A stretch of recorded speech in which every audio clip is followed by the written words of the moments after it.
Hello friends, কেমন আছো তোমরা? আশা করি নিশ্চয়ই ভালো থাকবে এবং ভালো থাকাটা খুবই দরকার। কারণ যে কোনো পরিস্থিতিতে মানুষকে ভালো থাকা, খুশি থাকা দরকার। কারণ হচ্ছে every moment is very precious, তাই না?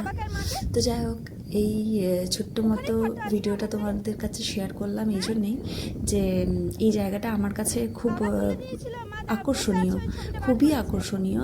এবং সমুদ্র জায়গাটা আমি থাকি বলে আমার মনোটানা ফিল হয় না, কখনোই হয় না। আর এই জায়গাটার কথা যেটা আমি দেখাচ্ছি সেটা হচ্ছে আমার কাছে অবাক করে দেওয়ার মতো জায়গা। কারণ হচ্ছে আমি এইভাবে এত কাছে এতদিন ধরে এখানে আছি, 3 বছর ধরে, কিন্তু আমার হাজব্যান্ড এখানে কোনো দিনও নিয়ে আসেনি। এতটাই কাছে জায়গাটা, আমি জানতাম না। ও হঠাৎ করে বললে আমার মনে পড়লো এই জায়গাটা। ওর ফ্রেন্ড যখন বললো আমরা মাঝে মাঝে যাই এই জায়গাটাতে, তখন ওর মনে পড়লো যে হ্যাঁ, এই জায়গাটাতে যদি যাওয়া যেতে পারে, দিয়ে আমাকে নিয়ে গেল। অ্যাকচুয়ালি ওইটা একটু গ্রামের পিছন দিকে একটু ফাঁকা জায়গা, ওই জন্য সুন্দর আসেনি যে আমাদেরকে আলাদা। এত দিন হয়ে গেল বিয়ে আমার করা। ছোট ছিল খুবই তখন। তো জায়গাটা এতটা সুন্দর, এতটা আজ প্রথম এলাম এখানে। একটা টুরিস্ট প্লেসের থেকে কম না। বাট যেহেতু এখানে মাছ টাছ ধরা হয় আর অনেক কিছু এখানে সবাই ইউজ করে, তো ভয় লাগে না, আমার নাই আছি তো। খুব একটা পরিষ্কার বলবো, সব জায়গাটা পরিষ্কার, খুব ভয় করিস না, আমি আছি। বাবার সাথে হাঁটি করতে পারিস। আনক্লিনও নয়, খুবই সুন্দর। আমরা যে কালপক্কাম গ্রামেটাতে বাস করছি বা এবার থাকি চাকরির পারপাসে, সেই জায়গায় এই সামনে, এতটা সামনে এই জায়গাটা পাবো কখনো ভাবিনি। যাই হোক, ঘুরতে যাওয়ার, সময় কাটানোর ছোট্ট মতো একটা জায়গা, ছোট্ট মতো একটা সময় কাটানোর জন্য এত সুন্দর জায়গা পেয়ে গেলাম আমরা। এখানে কাটালাম, বেশ খানিকক্ষণ কাটালাম। মেয়েটা যেহেতু আরও অনেকক্ষণ, আমরা সমুদ্রের মধ্যে বসে থাকতে ঘন্টা বসে থাকলেও আমার কিছু এসে যায় না, আমার খুবই ভালো লাগে। কিন্তু যেহেতু মেয়ে আছে, তো মেয়েকে নিয়ে তো অতক্ষণ ধরে থাকা যায় না।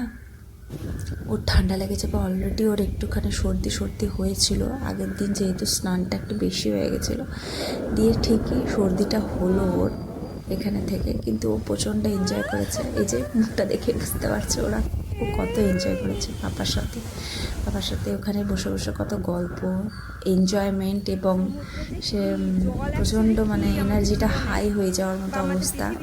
এই সমুদ্রে এসে আমরা বুঝতে পারি যে আমাদের ভেতরে কত বড় সমুদ্র বইছে, এবং সমুদ্রের কাছে এসে পরে বুঝতে পারি যে আমাদের ভেতরের যে সমুদ্রটা আছে সেটা উথাল পাতাল হচ্ছে, এবং আমাদের বলে না শরীরটা পুরোটাই জল দিয়ে তৈরি বেশিরভাগটাই।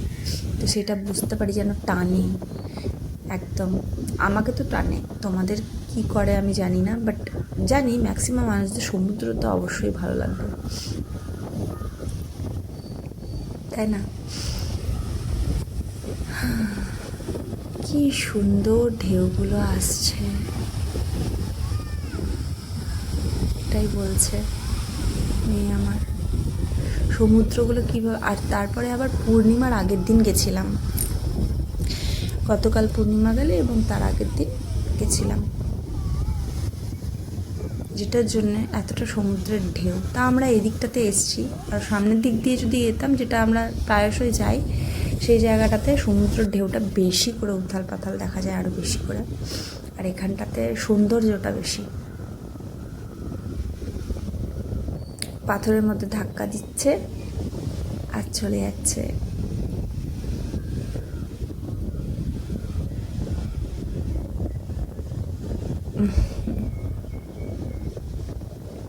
তারপর ওর ইচ্ছে হলো যে এক পাথর থেকে আরেক পাথরেও যাবে। ওইটুকু মেয়েকে ওরকম সামনে, ও আবার বলে কি, মেয়ে আমার বলে কি যে সমুদ্র চলো, জলের মধ্যে চলো ওখানে। কী করে যাব মা এই সমুদ্রের মধ্যে? এখন এতটা উঁচুতে আমরা আছি, আমরা কিন্তু এই জায়গাটা অনেকটা উঁচুতে আছে, সমুদ্রটা কিন্তু অনেকটা নিচে আছে, এতটা সামনে নয় যেটা দেখাচ্ছে, ঠিক আছে? যেটা ফিল হচ্ছে। ক্যামেরাটা যখন সামনে করা হবে তখন বুঝতে পারবে যে কতটাই আমরা উপরে আছি।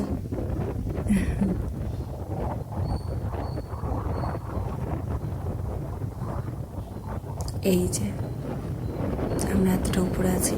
একবার যদি পড়ে যাই ধাক্কা মেরে তাহলে কিন্তু হাত পা চোট খাবেই, মাথাতেও চোট পাবে বিচ্ছিরিভাবে।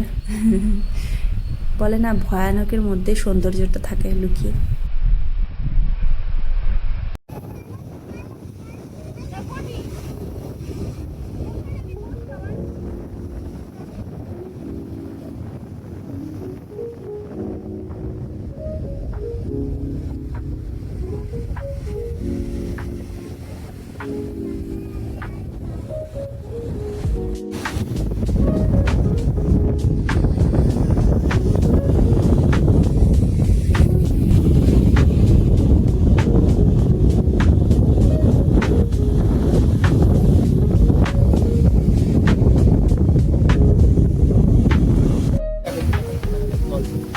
ধূপ করে বলে ধূপ করে ছিটতে হবে, ঠিক আছে? এদিকে রাখতে হবে, এই যে আসছে, এই যে আসছে, এই যে আসছে।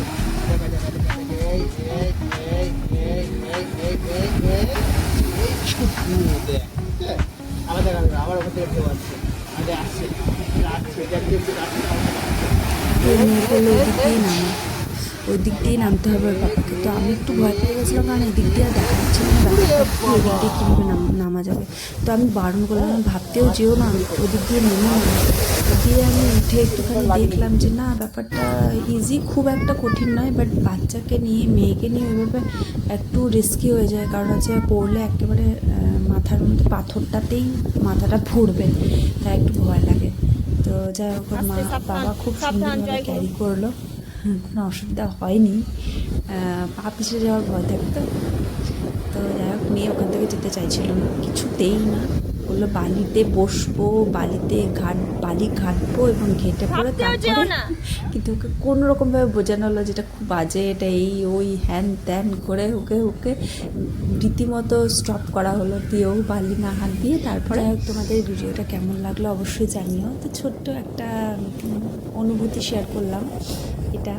তো তোমাদের ভালো লাগা মন্দ লাগাগুলো অবশ্যই জানিও, না হলে আমি কী করে বুঝতে পারবো। তোমাদের কেমন লাগলো জানিও এবং চ্যানেলটিকে সাবস্ক্রাইব করো, এবং ভিডিওগুলো ভালো লাগলে অবশ্যই লাইক করো, শেয়ার করো। টাটা, বাই বাই, ভালো থেকো। সবারই সন্তান সন্ততি বাবা মা সবাই ভালো থাকুক। Live every moment. Har Har Mahadev. Tata.